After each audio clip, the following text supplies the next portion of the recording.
রঞ্জু ভাই, ভুল তো আমারই। আপনি তো বলছিলাম যে 1.5 লাখ টাকা দেন, আপনি 1.5 লাখ টাকা দিচ্ছেনও, কিন্তু এখন তো পরিস্থিতি অন্যরকম।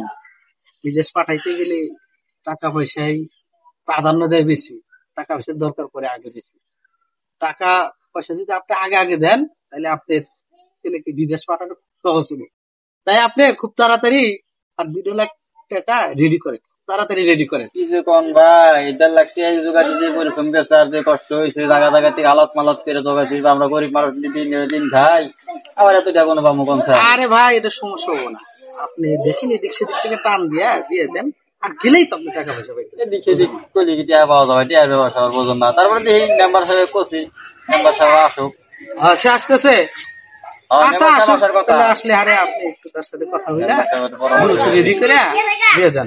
আসলে গরিব মানুষের 1.5 লাখ বের করতে হইলো, তারপরেও আরো 2 লাখ কম কম হয়ে ই করে দেখেন কোন ভাবে। আরে সমস্যা নাই। কি অবস্থা আপনাদের? মেম্বার সাহেব বসেন। আইলাম তো আজকে কি এত লোকজনের আয়োজন? দেখেন না। আচ্ছা বলেন, আপনি বলেন। জি ভাই, আর 1.5 লাখের কথা কইছে না? কিসের ব্যাপারে? ওই যে বিদেশ যাওয়ার পয়সা নাকি কইছিলাম। 1.5 লাখ টাকা দিছি, আবার 1.5 লাখ টাকা চাইতেছি। কোন এতটা কোনে ভাই? আমি কি জিয়া আবার কিসের বাড়াবার চাও? আরে মেম্বার লাগবে না। ঠিক আছে রঞ্জু ভাই, এখন কি করবে? আসলে সময়ের সাথে তাল মিলাই চলতে হয়। ওই সময় হয়তো বা সিস্টেম আসিল, করা গেছে, এখন নাই। এখন বিদেশ পাঠাইলে কি করার, দায়ী লাগবে। ঠিকই বলছে। আসলে বিদেশ পাঠাইতে গেলে, দূরত্ব পাঠাইতে গেলে টাকা পয়সা।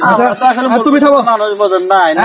আমি বলি শোনো, আসলে তোমরা কতটুকু কি করছো জানি না, আমার যতটুকু জানাইছো তার পরিপ্রেক্ষিতে আমি বললি যে এখন সবকিছু যেহেতু 1.5 লাখ মনে দিছে নাকি, এখন যেহেতু বলতেছে আর কিছু দেওয়া লাগবো, তো আর ই না করে এখন কষ্ট হোক আর যে আর 1.5 লাখ মিলে 3 লাখ দিয়ে দাও গা, এটাই ভালো হবো। আর পাড়াইতি তো খালি 1.5 লাখই হবো না, দিলে তোমার এটা থেকে গেল, তারপরে এ ভাই তো কোনো চিন্তা নাই, আপনার কাছ থেকে দরকার হলে ধার নেন। আচ্ছা তাহলে নাম্বার সাহেব আমি তোমার চালটা কবে 1.5 লাখ আছে?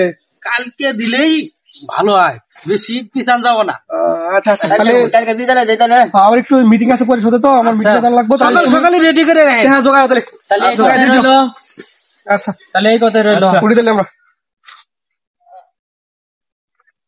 রোলযুক্ত তাহলে বেশি শিখে ধরে দিলাম। এখন আমার বাচ্চা আর এই টাকা সব কি দিচ্ছি, গতকাল দিছে, আমি কিস্তি দিবনি আর কিস্তি আমি।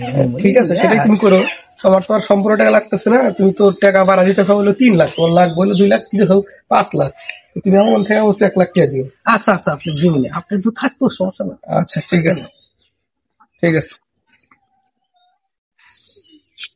তাহলে ভাই 1-1.5 মাস হয়ে গেল গা, কে পয়সা দিলা, এখন বিদেশের কোনো খবর তো না। আজকে ফোন দিচ্ছি নি, এই কি কর?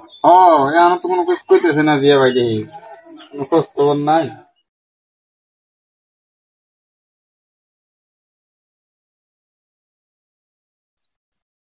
হ্যাঁ যে ভাই না? হ্যাঁ 1.5 মাস হয়ে গেল গা, কে নিলেন 5 লাখ 6 লাখ, তুমি তাড়াতাড়ি পাঠাই দিবেন, কোনো খোঁজ খবর তো দেখি না। আরে চিন্তা নাই, আগামী সপ্তাহে আপনার ছেলের ফ্লাইট। আগামী সপ্তাহে? হ্যাঁ মিস হবে না তো? কোনো মিস নাই, আগামী সপ্তাহে ফ্লাইট। ঠিক আছে। আচ্ছা ভাই, তাহলে মনে আরো শান্ত নাই তো, আচ্ছা সবকিছু প্রস্তুত করো, আমি দেখে এলাও ওই দিক থেকে ঘুরে। যা।